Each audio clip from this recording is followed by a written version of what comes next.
Hello world, how are you doing? I wanted to start this reading with a tribute to those 3 American firefighters who lost their lives fighting our fires. They were all experienced firefighting pilots, and it's looking more and more as if the plane itself let them down. It was an aging Hercules. And it's very sad, and they'd come all the way across the world to help. So I would like to offer my personal sympathies to the family, and 2 of them had kids, and none of it's good. None of it's good. So now, intrepid ones, what we have here is we're now entering in the new phase of the trial, which is those ducking and weaving Republicans giving some sort of fig leaf defence for the monstrous Yeti. Now, so I'm going to have a quick look at the trial. I'm sure you're all exhausted already. I've chosen not to watch the trial at all. Partly that's because it's in the middle of the night and I'm just too old. And also, I don't like the idea of those fixed cameras just on the speaker, like, even with the best will in the world, how dreary would those visuals be? So I catch up each morning with what's happened the night before in the print media, because really, I'm over the talking heads, of which I am one. Oh dear. Okay, now, for those who might be new to the channel, I'm Lena Rodriguez. I'm a sociologist and a tarot card reader, and it would appear political commentator. So welcome to any new people. And please don't think this channel is going to be fair and balanced towards Trump. Why should it be? He's got enough people lying for him, so it's not going to happen here, love. Now, we've also got the Australian Open on. And we've got the gorgeous Jim Courier out here. We've also got McEnroe, but really, did I dream this, or did he finally admit to the fact he was on performance-enhancing drugs, and part of what we saw through his entire career was a roid rage? Would explain a lot, would it not, viewers? Well, as promised, I'm using the circus cards, because this trial can only be called a circus. While I'm shuffling, just one more thing. The polls. Now, consistently, 51% of the American people want the Yeti impeached and removed. Not bad considering the lay of the land. But the figure that's more interesting is that 67 to 70% of people who want witnesses and want more information. Independent voters, I'm gathering, are super important to the American elections. So that shows that 70% of the people at least want to go through the motions of understanding what happened. Again, not bad, given the gaslighting that's been going on for 3 years. I think those stats aren't too bad. So let's have a look. I'll look quickly at Dems, Republicans, and the public. We'll have a look there. So let's have a look first at the Dems. Let's have a look at the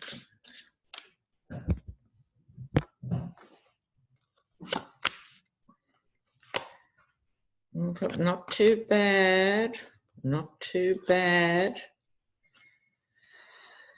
Okay, now, oh, the death card.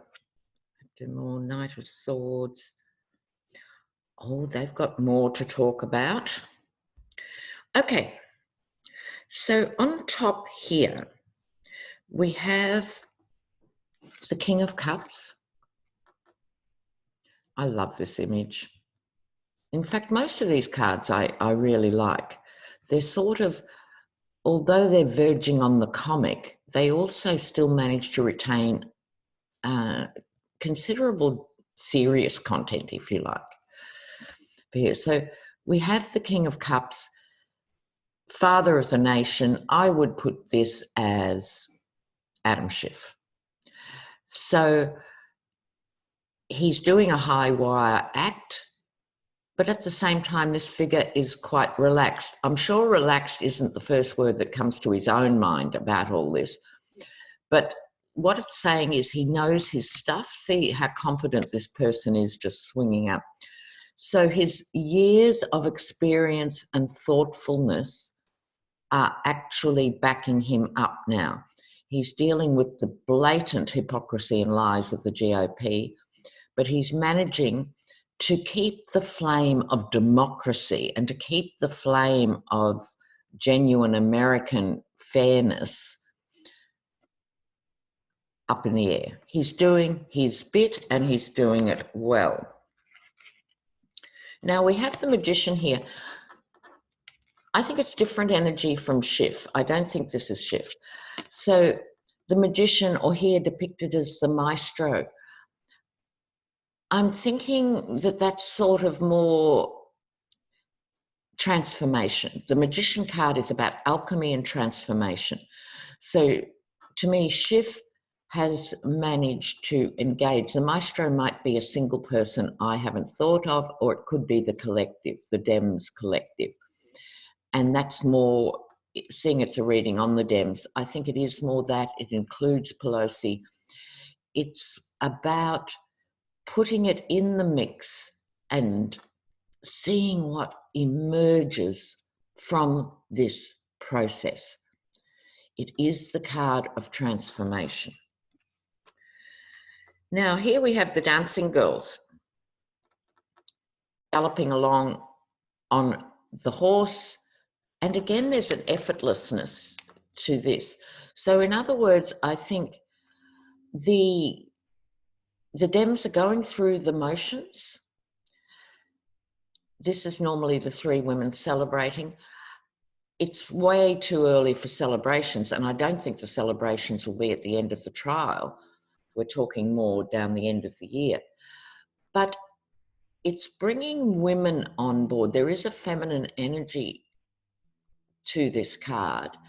And I think women in America are watching this trial very closely, and they are going to be making decisions on how to vote. And so I think the Dem women are holding up their end of the bargain here. Now we have the death card. We could worry or not. So it's the end of a whole way of being, the death card, and the beginning of something new. The new life, the new fruit cannot be out there without the death of something before it. So the death card, much like the magician card of transformation, is a big ending. It could be speaking to the ending of their initial round in this trial, or the trial itself. I'm beginning to think it's a bit more the end of this phase of the trial. And the reason I think that is their next card is the Knight of Swords. And the Knight of Swords in the conventional Rider-Waite deck is the knight rushing in with the sword raised into the teeth of the headwinds and the storm.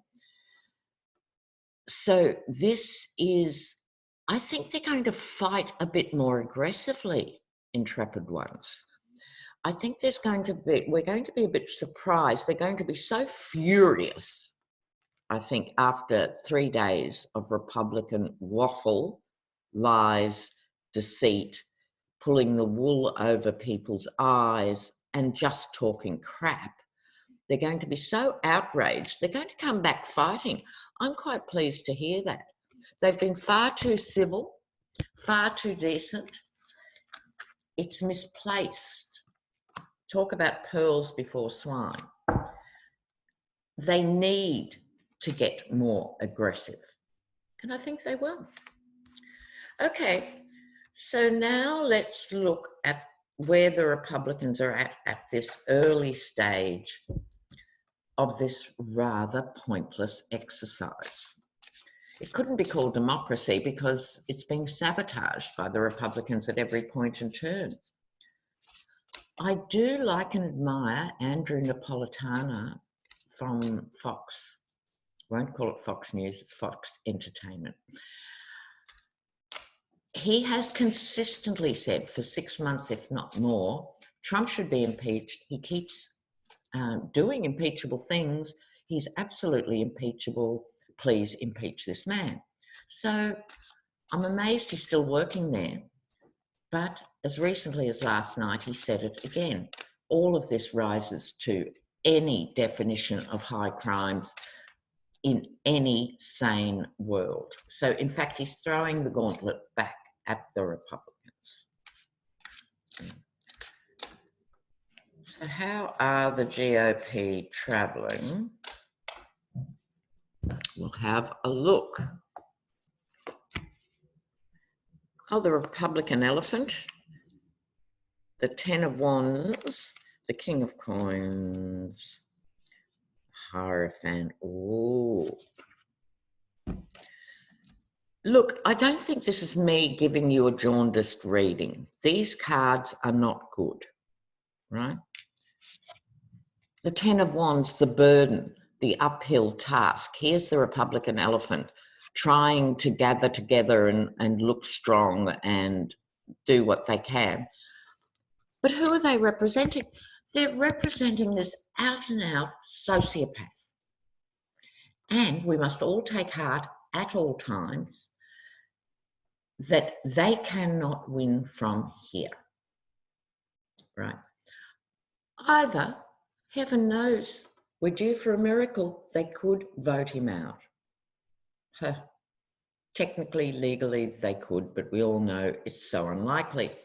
They're going to go with it. And this is also the card of the martyrs and all these individual senators who decide to throw their hat into the ring and sell their souls. And it has to be said, treacherous act to the country by allowing him another half hour in office. This is not good. And they're feeling it. I think a lot more of the middle of the road Republicans are feeling it. All right, back we go. King of Pentacles, that's who they're defending, the greedy king. No mysteries there. The Hierophant, this is a two-edged sword too. It's the Pope in this deck, but the Hierophant in traditional decks. Law and order, government and stuff. It is also the card ruled by Saturn and restriction and so forth. They are abusing, blatantly abusing their power, but in the end, they will be constrained by it. That could be in the form of Justice Roberts. Now, those of us who follow all this stuff, all of you guys very closely, Justice Roberts can only do so much because it's sort of almost a ceremonial position, and they will exploit every angle they can to subvert the government.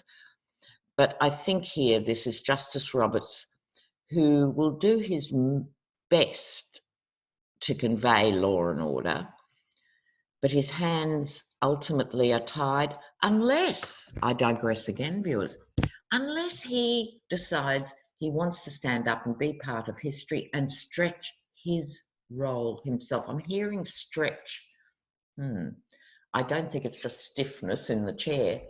I think stretching his role. He's been given, in a normal situation, you'd have both parties trying to at least comply with law and order. The GOP isn't. He might feel he needs to step up another notch and bring his gavel into play. Followed by, I'm thrilled to report, the Five of Cups, loss, disappointment, isolation. Speaking of isolation, they're going to be licking their wounds after this. Now, I predict there'll be a short-term, long-term differential here. Immediately after the fairly inevitable acquittal, they'll be crowing the Yeti will be prattling on about witch hunts and hoaxes, and now he's been exonerated twice and so forth. But this is more personal. So even though they go and beat their chests about what would seem like a success, this is deeply wounding individual Republicans. I think we're going to see a series of books in the future, not gloating, the opposite. Why I supported Trump and why I regret it. I think they're going to be doing a lot of therapy. They'll probably siphon off more funds than they do already and have, group therapeutic sessions or something. They'll need it. And the party itself is actually, you know what, they're nailing their own feet to the floor by supporting this now. The public, the blessed public. Now, obviously, people are in partisan camps. The country is very divided. But like I was saying, there's a lot in the middle. So how are people handling this, and how will they handle this trial? How's this going for the public? The fine line between people wanting to know and people getting burnt out. How exhausting is the Trump presidency? Apparently, we're seeing the first crop of marriages hit the divorce courts from 2017 and 2018 of couples who couldn't work it out. He's such a destructive man. He just spreads poison with every utterance. He is one of the most toxic individuals we've seen in our lifetime, and there's been a few legendary ones. So this is the public. Public.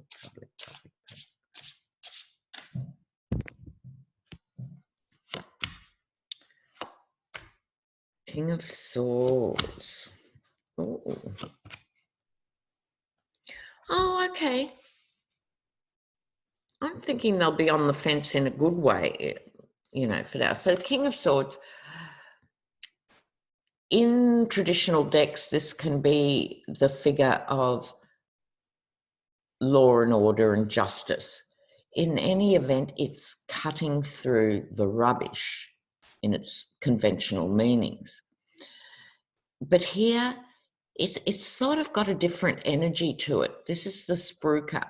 And so I think they're going to see Trump more and more as a negative King of Swords, in the sense, literally the carnival showman, conman.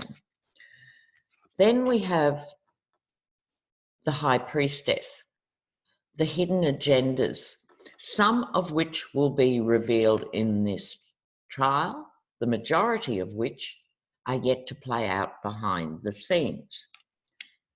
They are quietly impressed by Schiff, right? We should all chip in and buy him a purple leotard. Temperance. I think the middle are desperately trying to be fair. America's vote 2020 needs the middle. And they want to be there. They're instinctively affronted by Trump. On the other hand, this boring argument, and I understand people think with their wallets or purses, as you guys call it.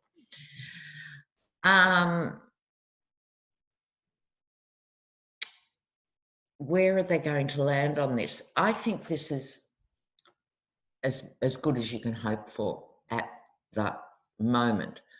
Now, let me digress one more time.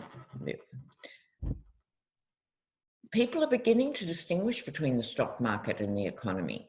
So when most people say, oh, the economy is going well, they really are talking about the stock market, even if they have no idea how the stock market works, even if they have nothing invested in it, because we've been conditioned since the 50s to think the stock market rules. But the stats that are coming out, Trump promised 6% growth, which was imbecilic. Why would we be surprised?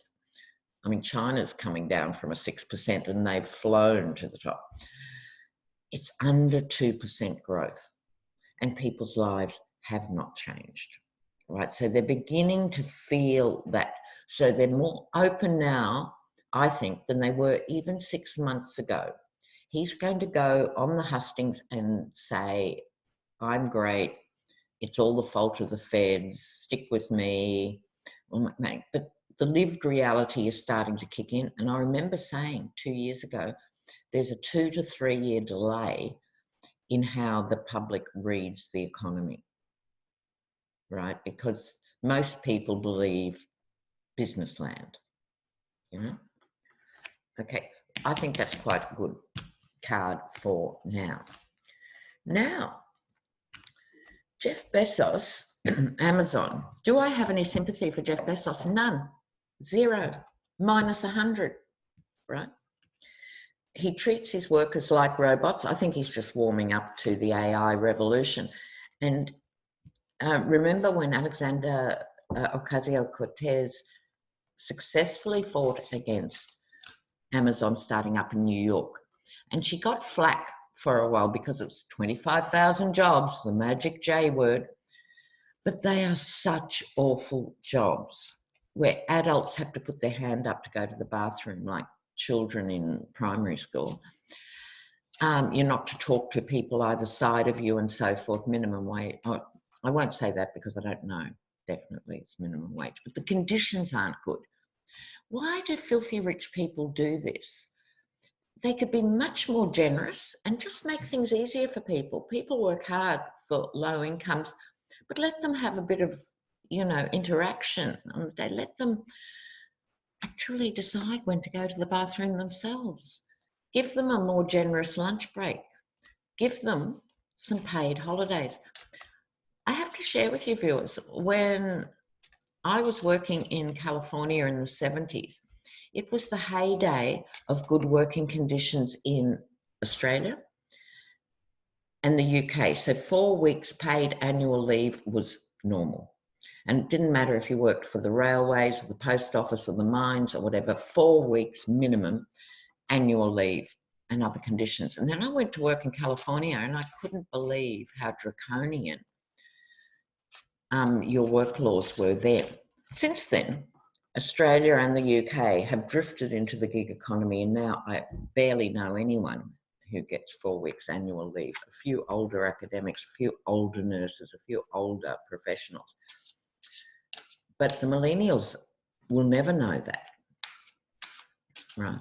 So why did I come up with that story? I can't remember what we talked. Oh, Bezos. Yeah.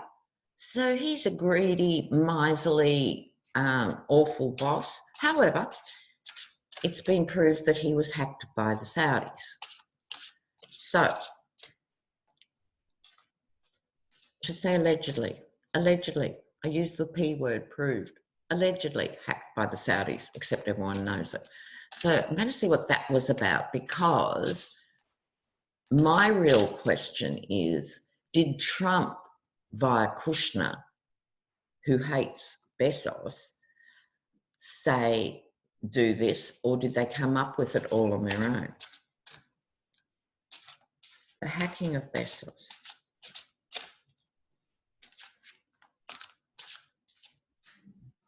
Of Bezos. Yeah, there he is, the smug merchant. 5 of Wands, Queen of Cups. Deal. No, it was a deal. It was a deal. So here we have Bezos, all the money in the world, hopes and wishes fulfilled in a general sense in life, very comfortable, thank you. Followed by the 5 of Wands. This is my argy-bargy card. So it's the card of pointless conflict. See, this is an aggressive person, other people going, oh no, here we go again, around and around and around. The Queen of Cups. So here she is on the trapeze. This is bringing, there was an opportunity, cups are opportunity, there was an opportunity that arrived for the Saudis This says it was a pact and an arrangement, but this is the card that matters here, viewers. This is the one that I think something land. If this is Kushner, I'm hearing Kushner. Someone said to Kushner, we have a top-notch techie and they can actually hack into this, anyone, including Bezos. And Kushner went, you beauty, as we say in Australia, and okayed it, getting credit points with his father-in-law. He made a deal with Saudi. Okay. So, we've got time for one more before we go. We've got the Deutsche Bank, Russian bank stuff. Let's have a look with my other cards here, my little cuties.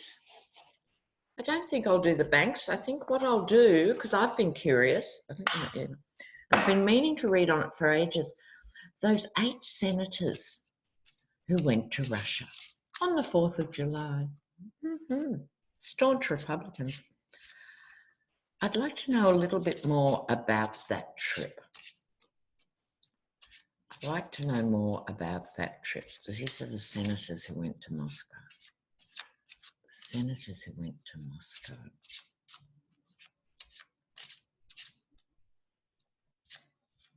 Oh, I'm hearing children.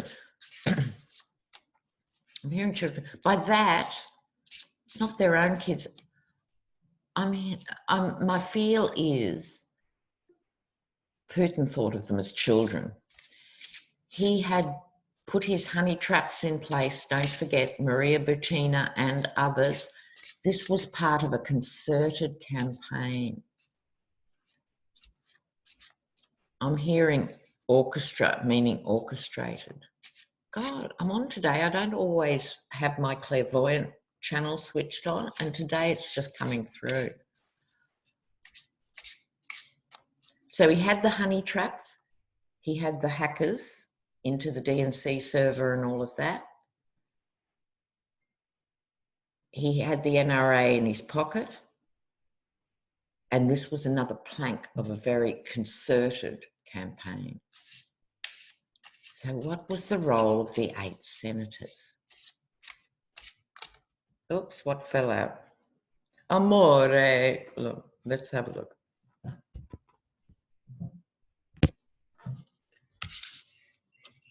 People are sick.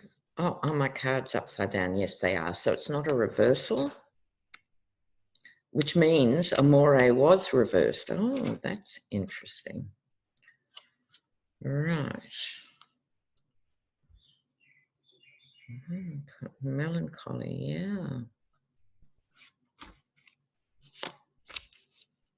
Jealousy, consolation, hope. What an interesting read. I also used the shadow card at the bottom of the deck here, and I think it tells a very interesting picture. Okay, amore or love reversed. Now, 2 things fly into my mind. One was Putin, we know, hates America, hates the West. It's not even personal to America. He's of a generation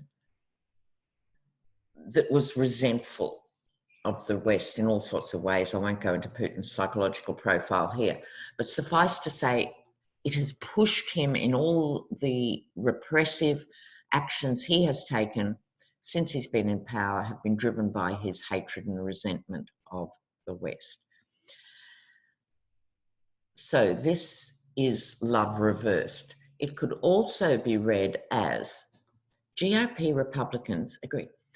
Now, Moscow would have suggested the 4th of July. It was their little joke, but they fell for it. So this is their lack of love of country that thought they could go and just what? Go and what, Republicans? Think they'd just make friends with Vladimir? What the hell were they thinking? Okay. Now, behind the shadow card was melancholia. So I read this as, again, Putin. There's a slightly depressive edge to Putin. I think it's his melancholia, not theirs. So it's sort of, how to say this? It's the idea of this trip was not Putin's himself. I think it was someone back when he had a government. You've got to love that. Back when there was a Russian government, people played on that sort of depression of Putin's in relation to his resentment of the West and came up with this idea. Jealousy, this is all about Putin and his personal attitude to the USA. He was very jealous of the success of the West and particularly the financial success. He, of course, found a way around that, which is you use your whole government's economy to feather the nests of you and your best friends and let the people go by with nothing. But he was jealous. He was driven by jealousy. This is a very base reading for Putin, let me tell you. Now, back to the original question, which is the senators. This is the atmosphere around why they went. And this was their consolation prize. So Putin had put tremendous long-term resources. These honey traps and things take years to unveil. So this was the consolation prize they got. They got to feel like they were out there in history, making friends with Russia, which was Putin's game, not America's game, and he played it very well. He reeled them in a net, right? They were just like carp flapping in the net, please. Now, the outcome was hope. Isn't this great? We can work with Russia. Russians aren't too bad. They have, you know, this whole thing, because don't forget, Maria Butina represented a fake organization in Russia, which was the equivalent of the NRA. There's no way the Russian state would support citizens being heavily armed. It doesn't. It was the illusion. And so they got the hope that things were suddenly all right with Russia. Isn't that awesome? And that was their vanity speaking, the peacock. So they were played big time. This, of course, is not a surprise to us. But they were played big time. And I think their egos were such, they don't even realize it yet. They really don't. They really think they were met by very nice Russian people. And you can be assured that they were monitored, they were picked, and they were monitored. Okay. Well, beloveds, I want to upload this, so I just want to say before I go, the first crop of tarot students is graduating now, and you know who you are, guys. You have done so well, and you're all going to be great readers. You have worked so hard. The new crop is coming on stream. And don't forget, if you want a reading, just email me. I'll send you all the info. I love doing the readings. And thank you all, intrepid viewers, for watching. Keeps me going. I love it. Bye, guys.